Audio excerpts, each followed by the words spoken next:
121 में अभी हुआ फर्स्ट फेज में, और फिर 11 नवंबर को 122 सीटों पर होगा, वो अंतिम चरण है। तो वो बड़ा क्रूशियल होगा, क्योंकि उसी के वो तय करेगा कि सरकार बिहार में किसकी बनेगी। क्योंकि अभी जो कल जो चुनाव हुआ है 6 नवंबर को, तो उसमें एनडीए के लिए बहुत अच्छा परिणाम नहीं आता दिख रहा है। लग रहा है कि मुकाबला बराबरी का है, तो अंतर होगा भी तो 5-10 सीटों से आगे पीछे होगा। और जो अभी सिटिंग पोजीशन जो थी उसमें भी वही 2 सीटों का आगे पीछे था। तो ये अंतर थोड़ा सा बढ़ सकता है किसी के पक्ष में या किसी के पक्ष में घट सकता है।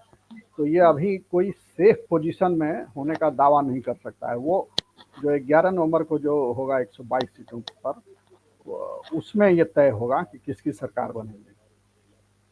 और जहाँ तक ये वोटिंग का सवाल है कि ये आज़ादी के बाद अब तक जितने चुनाव हुए हैं उसमें ये सबसे अधिक है, 65% वोटिंग हुई है। ये बहुत आश्चर्यजनक है, मगर इसके पीछे कोई बहुत पॉलिटिकल वजह नहीं है। वजह सिर्फ एक ही है, वो है एसआईआर। एसआईआर जो मतदाता सूची का गहन पुनरीक्षण हुआ और जो नाम हटाए गए, उसके चलते बहुत ऐसे नाम हट गए जो जो अब नहीं हैं, जिनकी मृत्यु हो चुकी है, या जो बिहार छोड़ के अस्थायी रूप से बाहर जा चुके हैं, दूसरे प्रदेशों में बस गए हैं, या कहीं और बस गए हैं और 2-2 3-3 जगह नाम है उनका। तो वैसे नामों को डिलीट किया गया इस बार। तो जिसके चलते 65 लाख, चुनाव आयोग ने कहा था कि 65 लाख वोटरों के नाम काटे गए हैं, और उसमें फिर 27 लाख जोड़े गए। तो उसमें कुछ जो आपत्तियां आई थी उनको जांच करके जोड़ा गया, और बाकी नए वोटर जो 18 वर्ष पूरे कर चुके और वैसे नौजवान, उनका जुड़ा है। तो 65 में से 27 अगर निकाल दें तो 38-40 लाख ये होता है। इतने नाम हटे, तो उसके वजह से परसेंटेज कम होता था। नाम तो है वोटर लिस्ट में, मगर वो एग्जिस्ट नहीं कर रहे हैं, मौजूद नहीं है यहाँ अपने क्षेत्र में। तो इसके चलते दिखता था कि वोटर इतने हैं, वोटिंग इतनी ही हुई, तो परसेंटेज लो होता था। अब जब वो नाम डिलीट कर दिए गए हैं तो वोटिंग परसेंटेज बढ़ गया। इसमें चुनाव आयोग थोड़ी योजना बना के चुनाव कराता तो ये परसेंटेज और बढ़ जाता।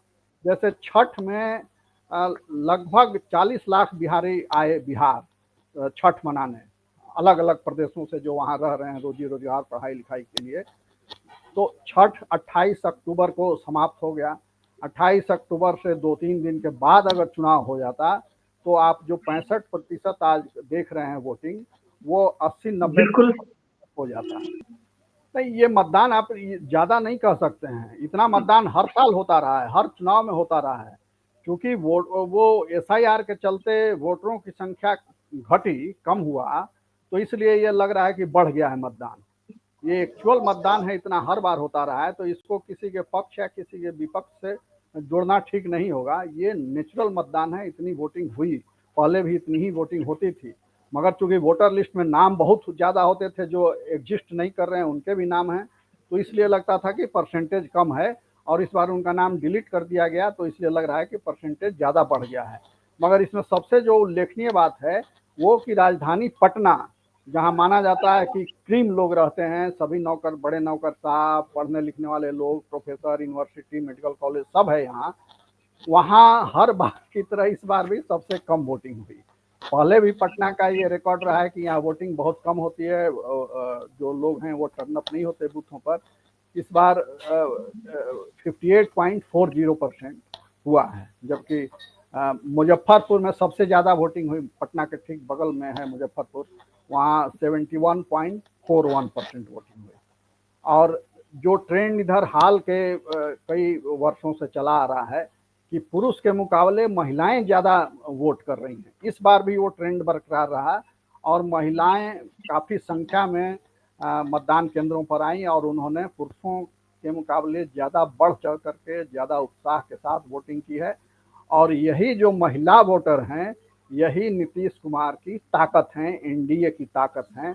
तो महिला वोटर जहां आगे आ रही हैं, वहां कई जगह तो ये भी देखने में आया कि परिवार के अंदर विवाद हो गया, किसको वोट दिया जाए उसको लेकर के। महिलाएं कास्ट क्रीड से ऊपर उठ करके यहाँ तक कि मुस्लिम महिलाओं की भी काफी ऐसी तादाद है जिन्होंने परिवार का विरोध करके और एनडीए के लिए, नीतीश कुमार के लिए वोट किया।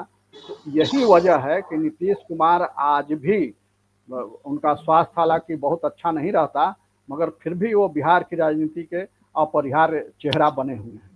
और भाजपा चाह करके भी उनको इधर से उधर नहीं कर सकती है। आपको याद होगा कि ये अमित शाह, केंद्रीय गृह मंत्री, भाजपा के बड़े नेता, वो एक टीवी चैनल के प्रोग्राम में पटना में ही थे। तो जब उनसे पूछा गया कि क्या चुनाव के बाद नीतीश कुमार ही मुख्यमंत्री बनेंगे, वही आपका सीएम फेस है, तो उन्होंने कहा कि चुनाव के बाद तो फिर सभी पार्टियां अपना नेता चुनेंगी, वो नेता मिल करके और फिर मुख्यमंत्री का चुनाव करेंगे, इसलिए अभी से कहना ठीक नहीं है कि मुख्यमंत्री कौन होगा।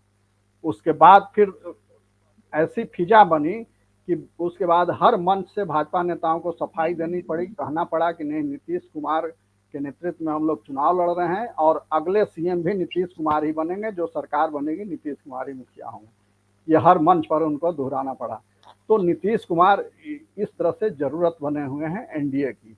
नीतीश और नरेंद्र, ये नरेंद्र मोदी ने अपनी एक सभा में भी कहा था कि नीतीश और नरेंद्र ये दो भाई हैं जो बिहार के विकास के लिए हमेशा प्रयास करते रहेंगे। तो यही दो भाइयों की जोड़ी है जो बिहार की राजनीति पर अभी भारी पड़ रही है। मगर मुकाबला कड़ा है और तेजस्वी यादव को भी कम करके आंकना ठीक नहीं होगा। तेजस्वी यादव ने अकेले अपने दम पर, अपने बलबूते कड़ी चुनौती दी है एनडीए को इस चुनाव में। अब मिल रहा है, इसका फायदा तो मिल रहा है। जो उनके समर्थक वोटर हैं वो बहुत उत्साह में हैं और खास करके यादव नौजवान जो हैं वो देख रहे हैं कि नीतीश, ये महागठबंधन की सरकार बनेगी तो तेजस्वी मुख्यमंत्री बनेंगे, इसलिए बहुत बढ़ चढ़ कर उन्होंने वोट किया। और ये मुकाबला और कड़ा होता, इससे भी ज्यादा कड़ा होता अगर कांग्रेस ने डिच नहीं किया होता। कांग्रेस ने बीच चुनाव में तेजस्वी यादव को जिस तरीके से डिच किया, खास करके राहुल गांधी की जो भूमिका रही, वो तेजस्वी के लिए बहुत घाटे वाला सौदा साबित हुआ। और जिस तरह से शुरुआती चुनाव दौर में तेजस्वी ने जो समा बांधा था बिहार में, चुनाव की घोषणा के काफी पहले से वो सक्रिय हो गए थे और चुनाव प्रचार उन्होंने अपना शुरू कर दिया था। और वो 5 मुद्दों को लेकर के हर सभा में बोलते थे। पढ़ाई, कमाई, दवाई, सिंचाई और कार्रवाई, ये 5 उनके प्रमुख मुद्दे थे। इसको हर सभा में उठाते थे और इसका अच्छा इम्पैक्ट था, क्योंकि हर आदमी पलायन से पीड़ित है, कमाई से पीड़ित है, अच्छी पढ़ाई चाहता है, ये सब चीजें बिहार में इसका अभाव है। तो वो लोगों की नब्ज उन्होंने पकड़ी थी। मगर बीच में अचानक राहुल गांधी की एंट्री होती है जब एसआईआर शुरू हुआ तो, और वो एसआईआर के खिलाफ में और वोट चोरी, वोटर वोट बचाओ अभियान यात्रा एक निकाल दी बिहार में। और क्योंकि महागठबंधन में कांग्रेस भी पार्टनर है तो तेजस्वी यादव शिष्टाचार वर्ष उसमें साथ साथ घूमे, दूसरे पार्टियों के नेता भी घूमे गठबंधन, महागठबंधन के। मगर उन्होंने तेजस्वी के या बिहार के बाकी किसी मुद्दे की चर्चा ही नहीं की राहुल गांधी ने। सिर्फ वो वोट चोरी करते रहे। और जो 2-3 उदाहरण उन्होंने पेश किए अपने मंचों पर, ऐसे लोगों को ला करके खड़ा किया जो कहा कि मेरा नाम काट दिया गया है, मैं जीवित हूँ, और उसमें मृत बता के हटा दिया गया नाम। बाद में जब पत्रकार उनके घर पर पहुंचे तो कहा कि मेरा तो नाम है ही, मैं तो वोट भी दिया लोकसभा चुनाव में पिछले साल, मगर फलनवा बाबू आए, कहे कि चला बोल दहूँ वहां तक कुछ फायदा हो जाता हो, तो हम जाके मंच पर बोल दिए। तो इस तरह से एक फेक नैरेटिव गढ़ने की कोशिश राहुल गांधी ने की और उसका बहुत घाटा हुआ महागठबंधन को। बाद में तेजस्वी की भी समझ में आया कि मैं बैक हो गया हूँ, पीछे हो गया हूँ लड़ाई में। तो फिर उन्होंने अलग से अपनी एक यात्रा निकाली और उसमें फिर अपने मूल एजेंडे पर आए। और आपको आश्चर्य होगा कि पूरे चुनाव में वोट चोरी या एसआईआर कहीं मुद्दा नहीं रहा। कांग्रेस के नेताओं ने भी इसकी चर्चा नहीं की और राहुल गांधी बिल्कुल अलग थलग रहे पूरे चुनाव से। मुश्किल से 5-7 सभाएं उन्होंने की बिहार में, जबकि दूसरी ओर एनडीए की पूरी पलटन बिहार में पड़ी रही और बड़ी बड़ी सभाएं उन लोगों ने की। प्रधानमंत्री मोदी से लेकर के अमित शाह और विभिन्न प्रदेशों के उनके मुख्यमंत्री, केंद्रीय मंत्री, ये सब प्रचार में लगे रहे। मगर राहुल यादव नौजवान है, मगर मैंने कहा कि उन्होंने लीड ले ली थी शुरू में। और देखिए पूरे चुनाव में एजेंडा जो सेट हुआ बिहार के चुनाव का वो दो लोगों ने किया। एक तेजस्वी यादव ने बेरोजगारी का मुद्दा उठाया और कहा कि हर घर से एक सरकारी नौकरी देंगे एक नौजवान को, और दूसरे प्रशांत किशोर जो अभी नई नई राजनीति यहाँ शुरू की है, उन्होंने जन स्वराज पार्टी बना करके उन्होंने पलायन को मुद्दा बनाया। तो ये केंद्रीय मुद्दे बन गए बिहार चुनाव के, पलायन और रोजगार। एनडीए ने अपने विकास का राग जरूर अलापा और कहा कि हमने ये किया वो किया ऐसे किया वैसे किया, उनके राज में कुछ नहीं होता था।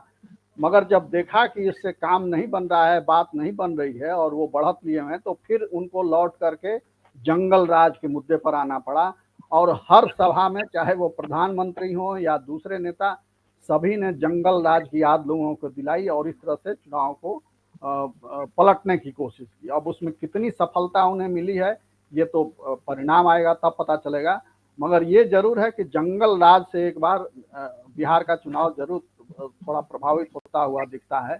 और दूसरे की तेजस्वी यादव जमानत पर हैं, ये भी एक बड़ा मुद्दा रहा चुनाव में, और वो कब जेल चले जाएंगे कब सजा हो जाएगी ये कोई नहीं जानता है। तो इसके चलते प्रशांत किशोर का आपने